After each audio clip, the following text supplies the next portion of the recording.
మాయాజాలం మరియు అద్భుతాలతో నిండిన ఒక నగరంలో రీమీ అనే తెలివైన చిన్న ఎలుక నివసించేది. రీమీ తన ఇంటిని విస్కర్స్ అనే చలాకీ పిల్లితో పంచుకుంది. వారు ఒక రహస్య నీతి ఉన్న హాయిగా ఉండే చిన్న ఇంట్లో నివసించేవారు. రీమీకి దూర ప్రాంతాల గురించి పుస్తకాలు చదవడం చాలా ఇష్టం. విస్కర్స్ కి తోటలో సీతాకోకచిలుకలను వెంటాడటం ఇష్టం.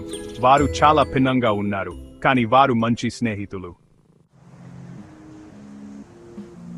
నగరంలోని ప్రతి ఒక్కరూ రీమీ మరియు విస్కర్స్ స్నేహం చూసి ఆశ్చర్యపోయారు.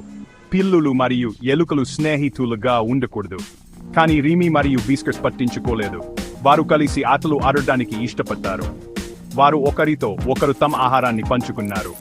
వారు ఎల్లప్పుడూ ఒకరికొకరు సహాయం చేసుకున్నారు. నిజమైన స్నేహం ప్రత్యేకమైనదని వారికి తెలుసు. ఒకరోజు ఒక దుష్ట కాకి వారి ఇంట్లోకి వెళ్ళింది. కాకికి పదునైన కదురు మరియు పదునైన గోళ్లు ఉన్నాయి. అతను ఒక రహస్య నీతి గురించి గుసగుసలు విన్నాడు. కాకికి తన కోసం నీతి కావాలి. కాకి ఒక చిన్న బంగారు తారం చెవిని డ్రాయర్లో దాచినట్లు చూసింది.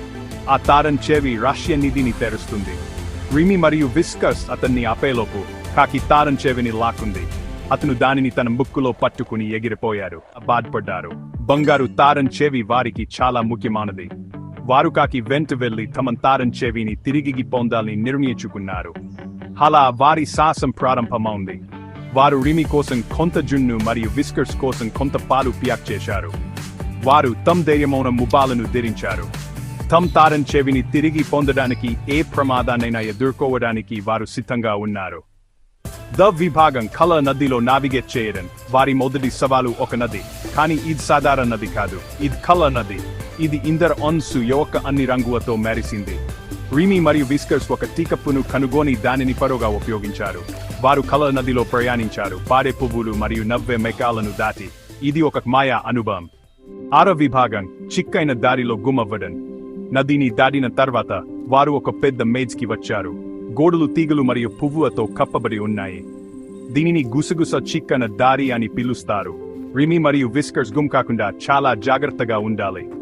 వారు వంకర్ మార్గాల్లో నావిగేట్ చేయడానికి ఒకరికొకరు సహాయం చేసుకున్నారు. నిష్క్రమణను కనుగొనడానికి ఏవైనా ఆధారాల కోసం వారు శ్రద్ధగా విన్నారు. ఏడవ విభాగం స్నేహం యొక్క శక్తి. రీమీ మరియు విస్కర్స్ తమ ప్రయాణంలో మరిన్ని సవాళ్లను ఎదుర్కొన్నారు.